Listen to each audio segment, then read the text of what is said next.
My name is Kim McQuarrie, and I'm the host of our bi-monthly podcast, Follow the Tangent. In every episode, we delve into art and archives to examine some aspect of museum life to illuminate Dalí, Surrealism, and some of the amazing exhibitions that we hold here at the museum. Today, I'm super excited to be joined by our executive director, Hank Hein, who also happens to be the curator of our most recent special exhibition, The Shape of Dreams. And he's going to share a little behind the scenes on that exhibition.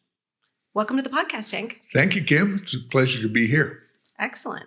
Now, of course, because we are an institution that's focused on visual arts, we've spent a lot of this time with The Shape of Dreams thinking about the art pieces. We have these amazing loans from all of these institutions. We have our incredible AI-powered digital experience, the Dream Tapestry. People create all of these amazing images. But what people might not know about this exhibition is that it found its origin or its birth not in visual images necessarily, but in words. And so I thought maybe we might think a little bit about the texts that spawned this. So in what ways is this exhibition grounded in written texts?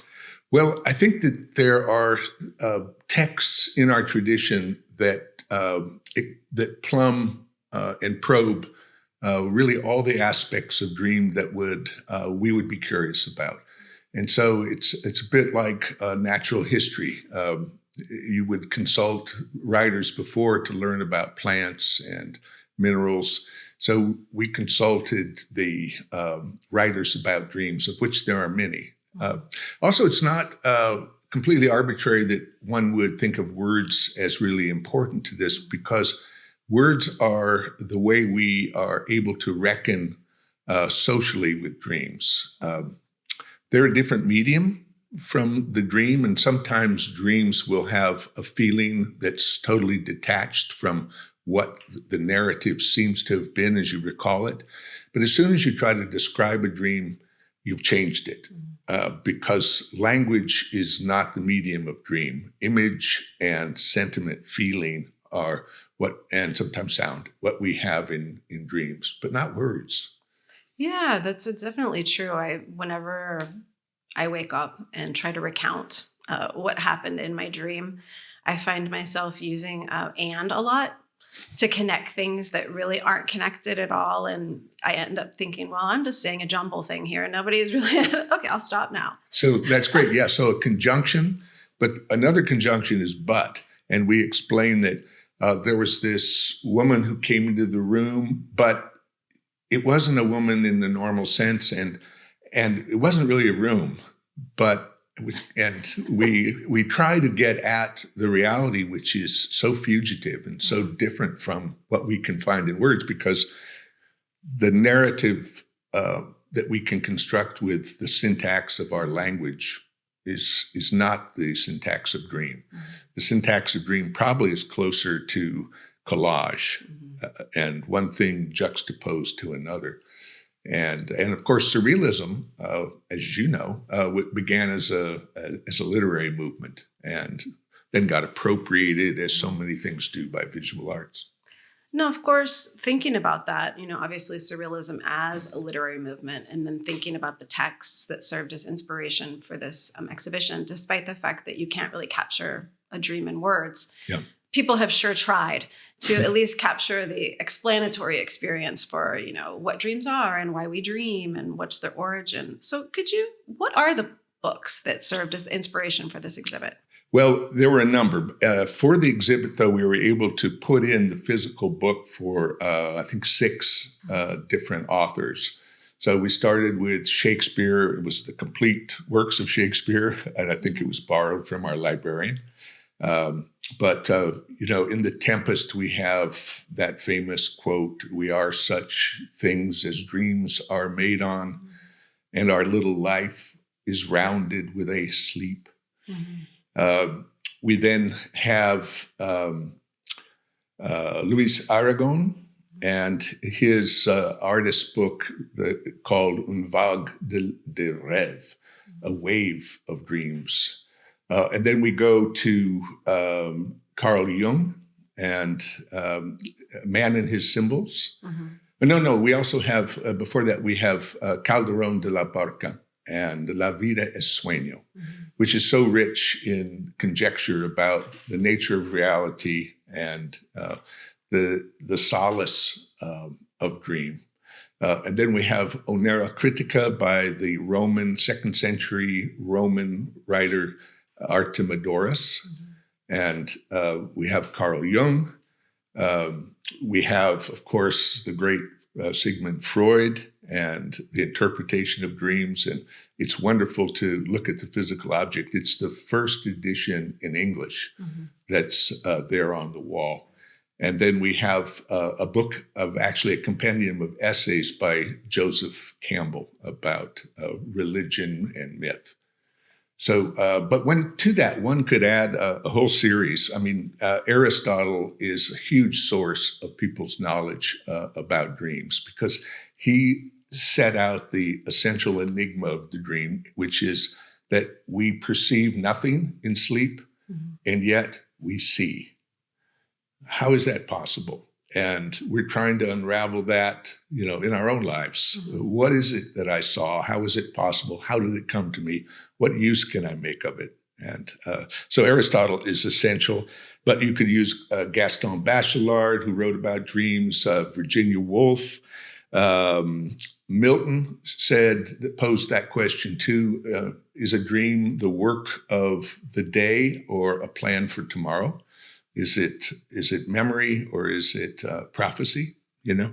Lautréamont, admired so much by the Surrealists, who said, we wake up in a sweat from the terror of a dream only to find that life is thrice worse than the dream. Victor Hugo, who proposed that dreams and creativity are essentially the same mechanism. Descartes said dreams are proof that you can't rely on sensory information. It's totally unreliable. And then Montaigne countered he said, I trust dreams more than waking reveries, which are so filled with illusions and terrible concepts. He said, dreams are more innocent. So there's a battery, including our own Edgar Allan Poe and Langston Hughes, whose short poems on dreams are always close to our mind. Now, obviously this is an idea that you have been incubating for a long time. Exhibitions, I think that's something maybe the audience doesn't know, how long sometimes exhibitions incubate before they're able to take form and take shape. If you could think about all of these readings, all of these authors, is there one idea or maybe one quote that stuck with you as, kind of the clarion call for this exhibition? Well, I think one thing we should always remember, and we're not always in this frame of mind, but Artemidorus concludes his Onera Critico with, when you've had the dream, you must make a sacrifice and give thanks. I think we have to remember that dreams are a gift to us, and they're so personal. It's one of the few things in life besides our bodies, which is totally interior and totally unique to ourselves, for which we, are the tenders. We are the ones who can speak to our dreams. So I think that sense of gratitude is really important. Mm-hmm. And obviously, Dalí and the Surrealists were very taken with this, concept of dreams, and also taken with Freud's concepts. And then Jung and Freud both appear in this exhibition. What do you think it is that attracted Dalí and the Surrealists more in the Freudian direction than in the Jungian direction? Well, I think the standard understanding of Surrealism as an evolution of Dadaism, and both of them coming out of a rebellion against the absolute failure of civilization demonstrated by World War I. I think the sense that the rational, the orderly, the bourgeois, the neat, the polished, the acceptable had to be swept away, and we had to get a new vision of man. And it so happened that that corresponded with scientific inquiry into the mind, and Freud and Lacan looking into the subconscious and the concept of the subconscious. But this in art, dreams have been really a source of subject and inspiration for forever, and it was difficult. The idea, and you mentioned that this percolated in our organization for a long time. It has to, because Dalí was so interested in dreams as a source of his own art. So we needed to do something with dream, but for a long time I didn't really know how to approach it, because dream, like surrealism as terms, are bantered about so much. It was so surreal when when the teacher called on me. The most mundane things. It was like a dream, getting that piece of pie last night. Absolutely banal things are then called in this way. So how do you find things that were really at the core of dream? And if you already have that concept in your mind, are you really finding things that are about dreams? If you have that assumption that you know what dreams are, and you look for paintings that correspond to your own concept of dream, you're not going to explore it. So wanting to explore it, very fortunately, we have a terrific research department in the Dalí Museum. And they researched what paintings in the United States have dream in the title. So in that case, the dream concept was defined by the artist.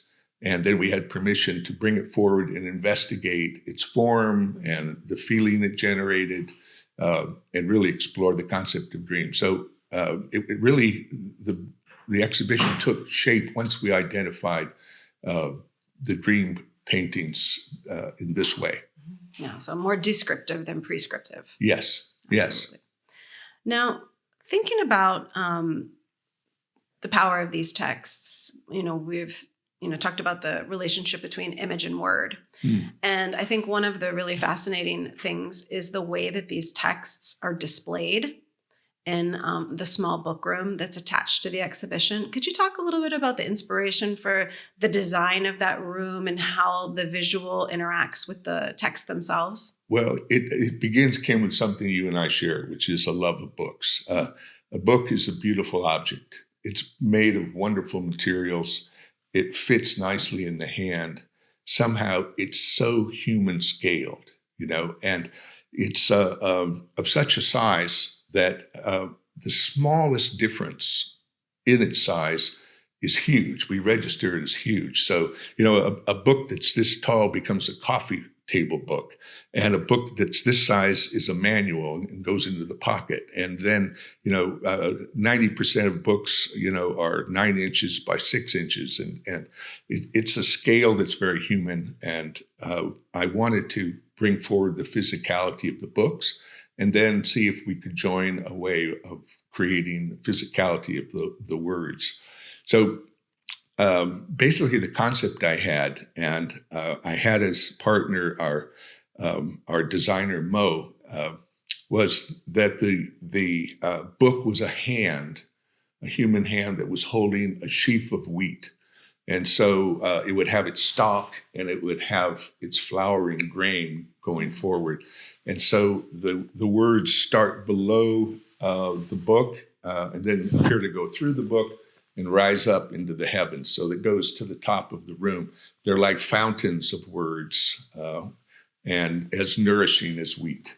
So the concept really came from making the book something tangible and making the words equally tangible. Yeah, and so at the end, we kind of started out from this premise that there was the visuals of the exhibition, and then there were these texts. But as you've elaborated, there's actually an incredibly close symbiotic relationship between the visuals and the words in this exhibition. Right, there is something I'm curious about, because we jump from classical themes and classical texts to more modern texts, and And the paintings are Renaissance from the earliest, embracing mythical themes.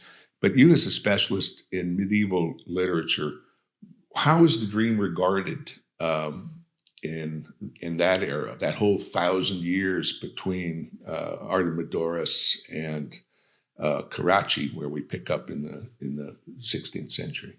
I think some of the most interesting thought about dreams, obviously, given the time period, has to do with their connection to religion.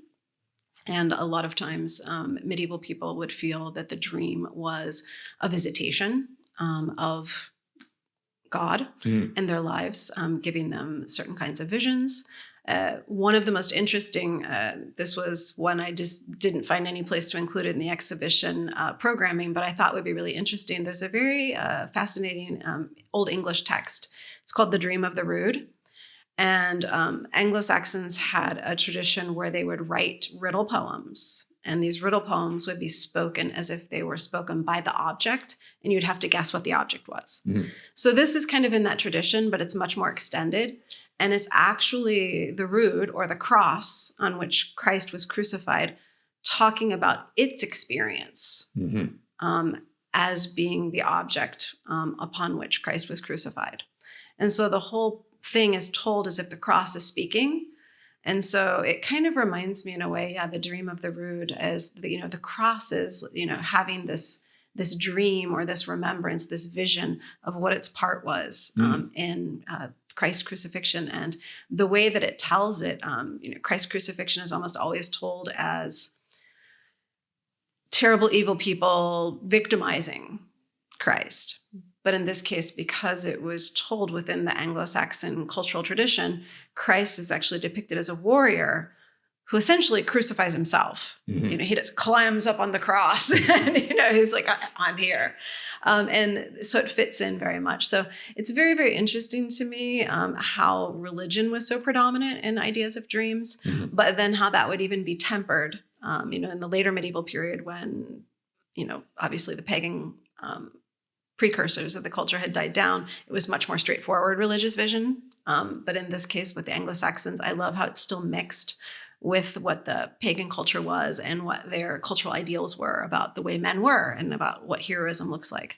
So yeah, I would definitely say religion is the predominant idea in the medieval period. And that idea that the dream comes from a divine spirit. It's so really also a gift.